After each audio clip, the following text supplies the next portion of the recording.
application linéaire.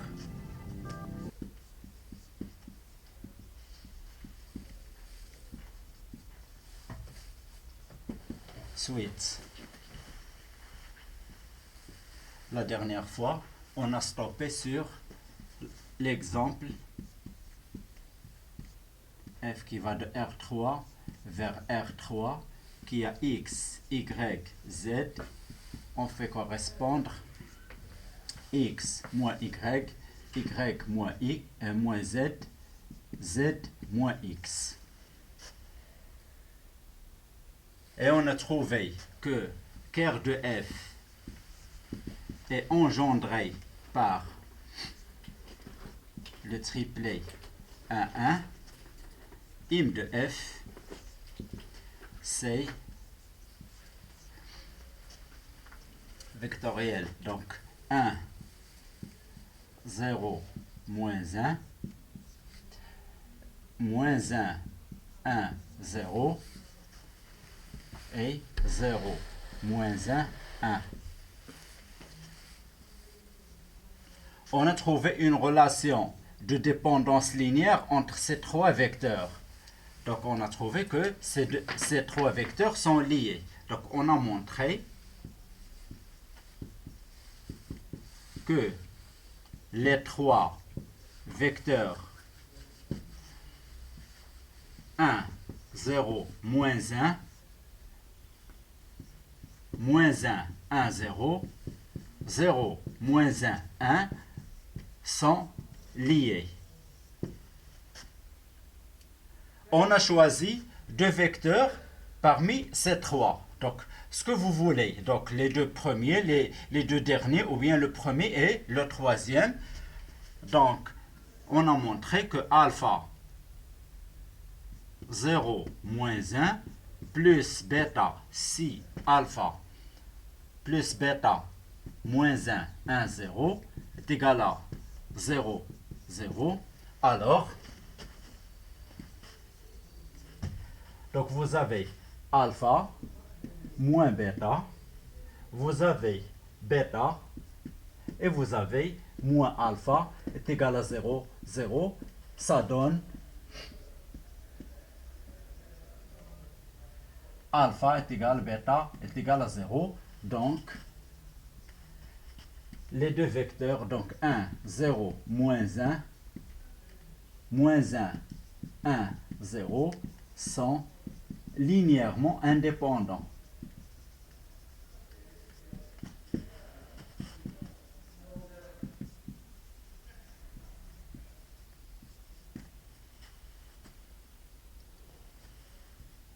Ainsi, la dimension de im de f est égale à 2.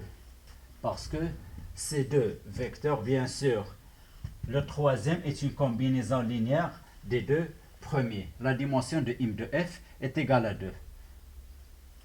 Définition.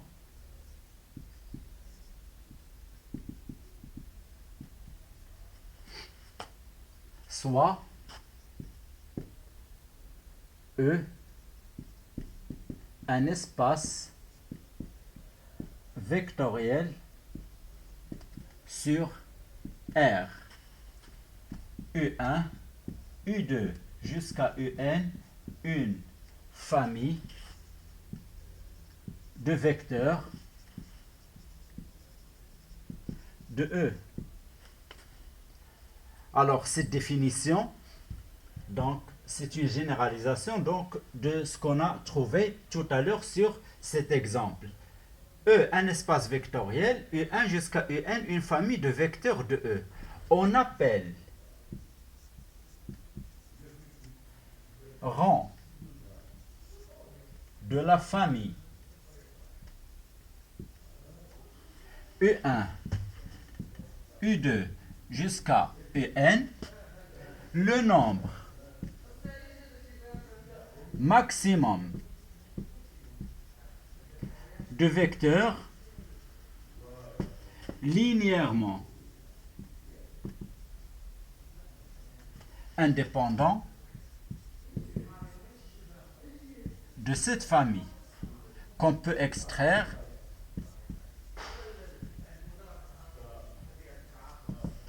de cette famille.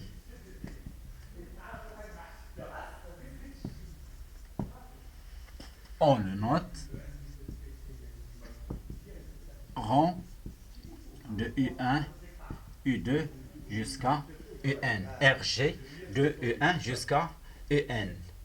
Sur l'exemple précédent,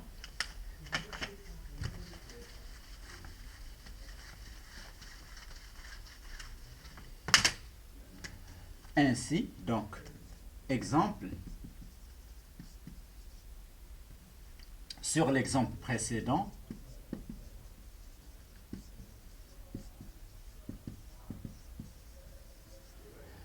le rang de 1, 0, moins 1, moins 1, 1, 0, 0, moins 1, 1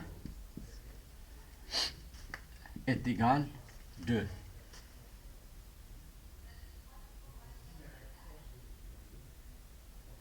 Mais la notion la plus courante de rang est en relation avec le im de f. Donc ceci, donc le rang de f est égal, la dimension de im de f est égale à 2.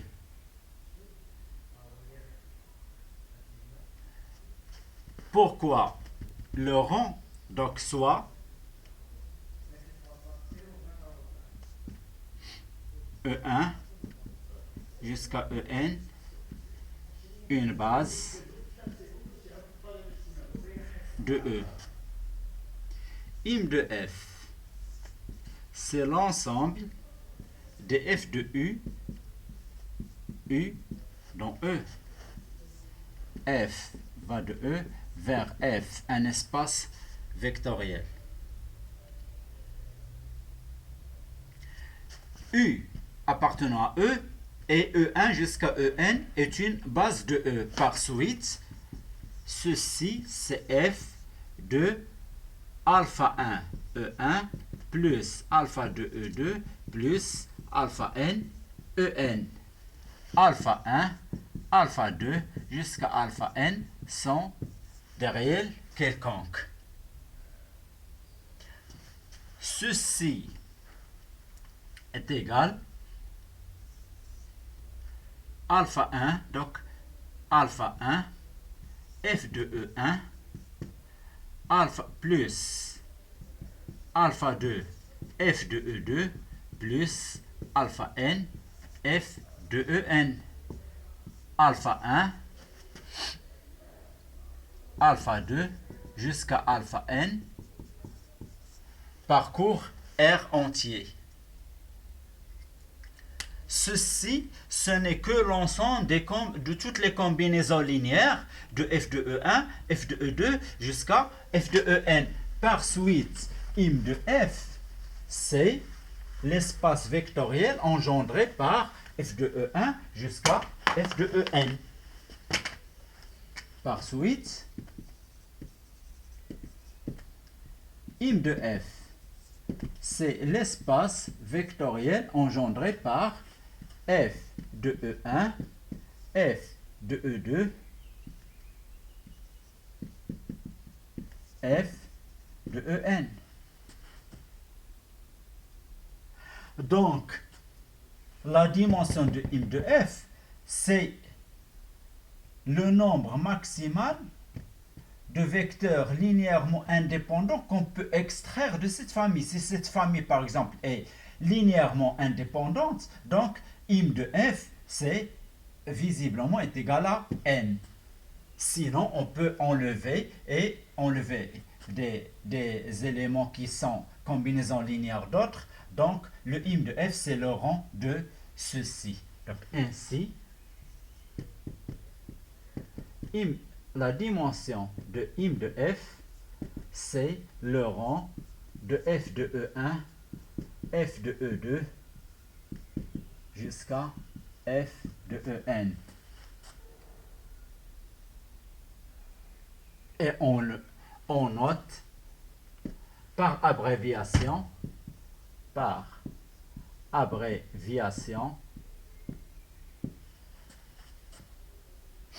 c'est-à-dire une notation bref, dimension de im de f est égale le rang de f tout simplement. Et ça nous pousse à donner le théorème, le deuxième théorème de la dimension. Donc, on a déjà vu le premier théorème de la dimension. Le deuxième théorème de la dimension, c'est le théorème de rang. Théorème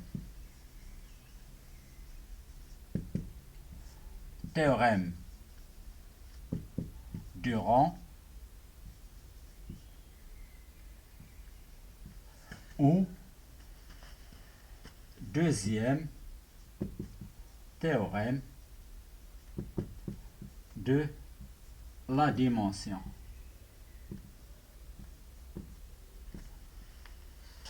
Soit E et F de espace vectoriel sur R. F qui va de E vers F, une application linéaire.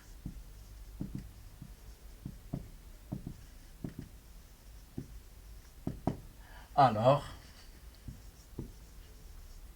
la dimension de im de f plus la dimension de ker de f est égale à la dimension de E, où le rang de f plus la dimension de ker de f est égal à la dimension de E. Attention, la dimension de im de f plus la dimension de ker de f, c'est la dimension de l'espace de départ. L'espace de départ. F va de E vers F. La dimension de im de f plus la dimension de ker de f, c'est la dimension de l'espace de départ. Et pourquoi on l'appelle le théorème de rang? Puisque la dimension de im de f, c'est tout simplement le rang de f. Alors, quelques concepts, bien sûr, ce théorème, sa démonstration n'est pas au niveau de notre programme, puisqu'elle nécessite le théorème de la base incomplète. On complète les éléments de ker de f de façon à faire une base de E. Donc, ici, donc, quelques conséquences.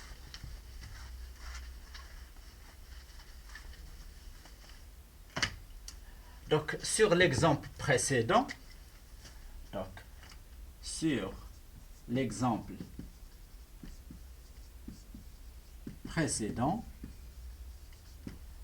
f qui va de R3 vers R3, x, y, z,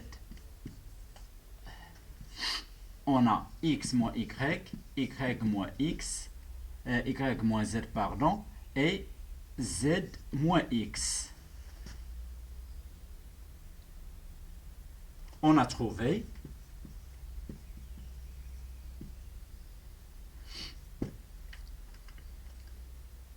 que la dimension de im de f est égale à 2 et la dimension de ker de f est égale à 1.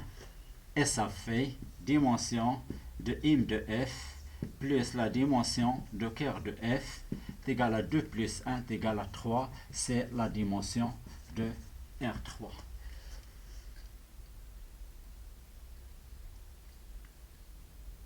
Conséquence,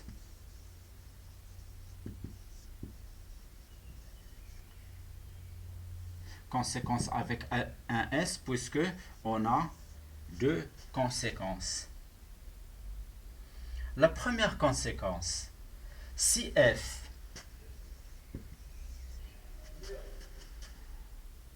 qui va de E vers E, une application linéaire,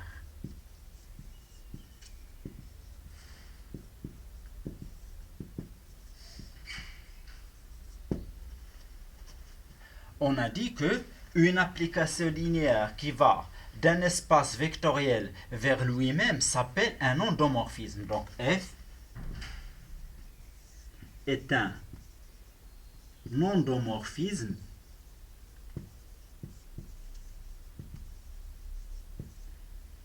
de E.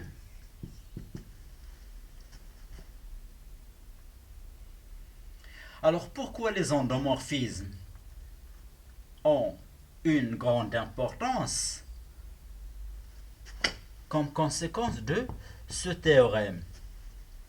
Si F est un endomorphisme, c'est-à-dire l'espace de départ, c'est le même que celui d'arrivée. Même si l'espace d'arrivée ne figure pas ici.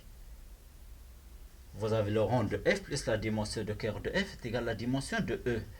Mais dans les cas extrêmes, il va figurer, c'est-à-dire si vous avez cœur de F est égal à 0 et vous avez im de F, c'est l'espace entier. Donc F, la dimension de im de F, si F est surjectif, la dimension de im de F, c'est la dimension de F, puisque im de F, c'est F. Donc, dans le cas particulier où F est un endomorphisme, donc dans le cas particulier,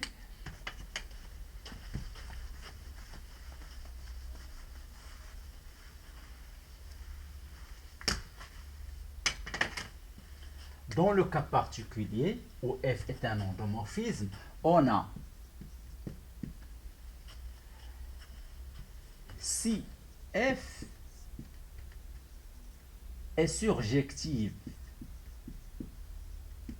donc im de F est égal à l'espace d'arrivée qui est égal à E.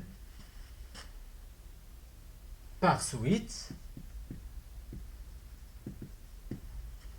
cœur de F, la dimension de cœur de F est égale à 0. Donc, cœur de F est égal à 0E. Par suite, F est injective. Donc, vous avez une équivalence entre F surjective et F injective. Ce qui n'est pas le cas si F n'est pas un endomorphisme. Donc ça, c'est une grande particularité des endomorphismes. C'est-à-dire, une fois que vous avez une, vous avez l'autre. Et on peut revenir en arrière. Si F injectif, cœur de F est égal à 0, dimension de cœur de F est égal à 0. Par suite, la dimension de im de F, c'est la dimension de E. Donc, im de F est égal à E. Par suite, F est surjective. Donc, on a les assertions suivantes sont équivalentes. Les assertions, propositions,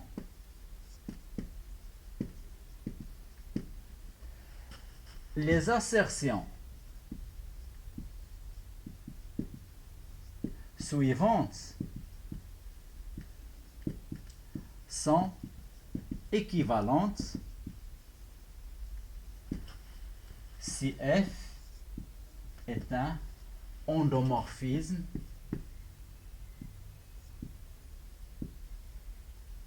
de E.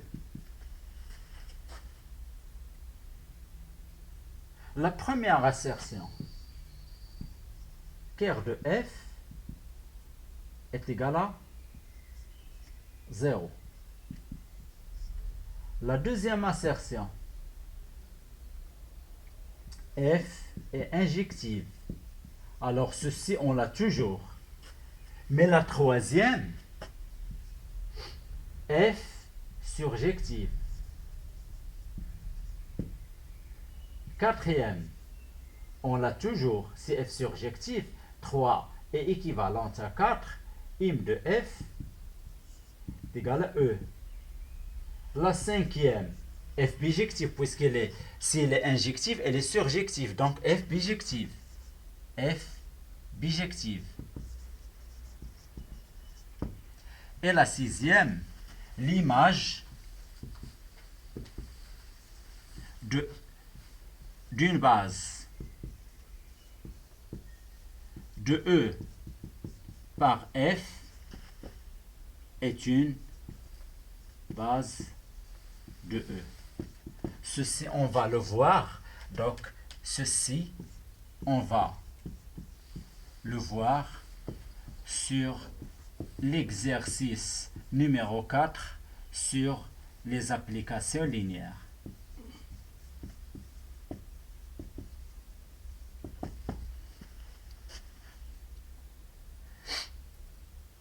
La deuxième conséquence,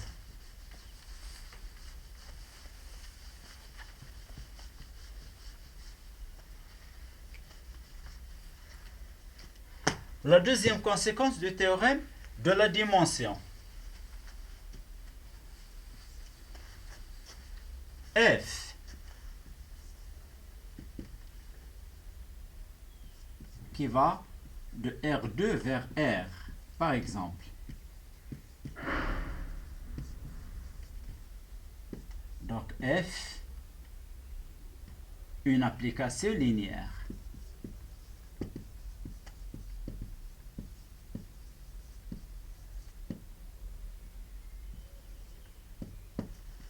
Je ne définis pas F, je dis que F est tout simplement une application linéaire.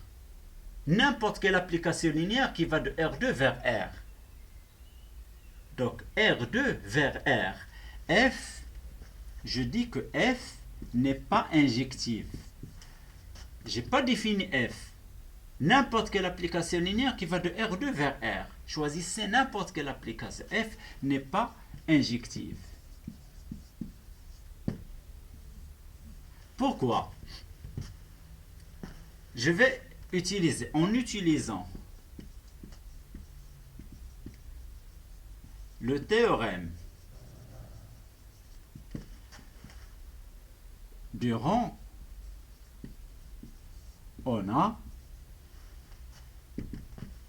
la dimension de im de f plus la dimension de ker de f, c'est la dimension de l'espace de départ qui est R2. C'est la dimension de R2 qui est égale à 2. Or, im de f est un sous-espace vectoriel de R. Donc sa dimension est inférieure ou égale à la dimension de R qui est égale à 1.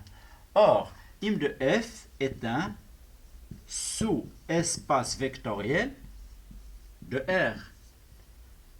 Par suite, sa dimension est inférieure ou égale à la dimension de R qui est égale à 1. Donc la dimension de im de f est inférieure ou égale à 1. Elle peut être égale à 0 ou bien elle peut être égale à 1 si im de f, si f est surjective. Par suite, vous avez la dimension de im de f, par suite, la dimension de ker de f qui est égale à 2, moins, je fais passer la dimension de im de f ici. La dimension de im de f. Ceci est supérieur ou égal à 2 moins 1 est égal à 1. Donc, ker de f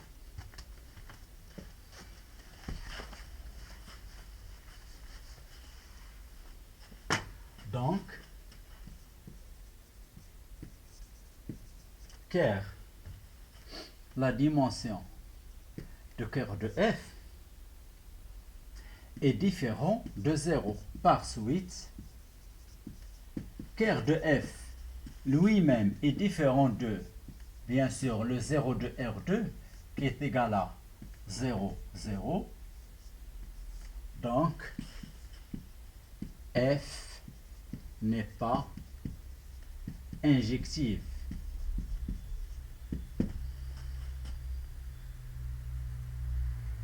Donc ceci, je l'ai fait seulement pour cet exemple, pour voir comment on fait la démonstration. Mais ce résultat se généralise pour n'importe quelle puissance de P et de puissance de N. Donc, en généralisant ce résultat, par le même procédé,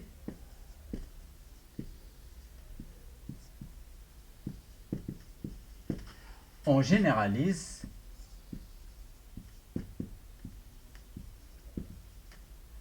ce résultat,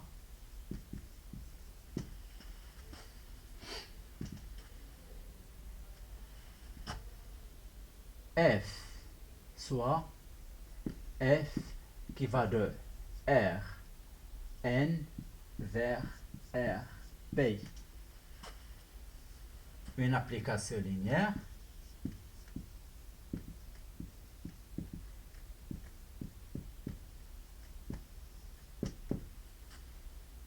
avec P, N sont des entiers naturels bien sûr non nuls, avec N supérieur strictement à P. Alors, F n'est pas injective.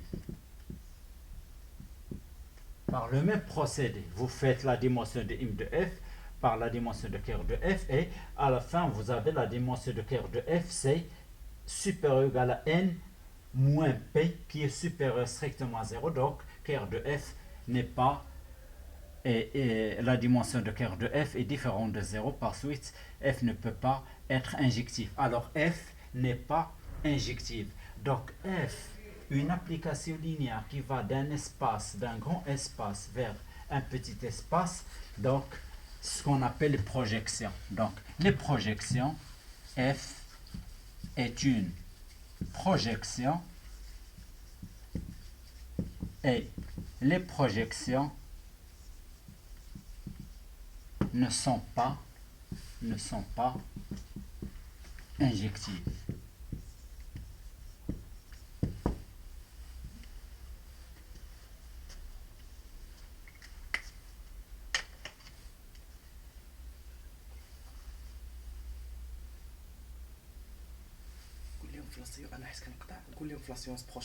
Donc la séance prochaine, donc ainsi le cours prend fin sur les applications linéaires prend fin ici. La séance prochaine, donc on introduira la notion de matrice et le calcul matriciel.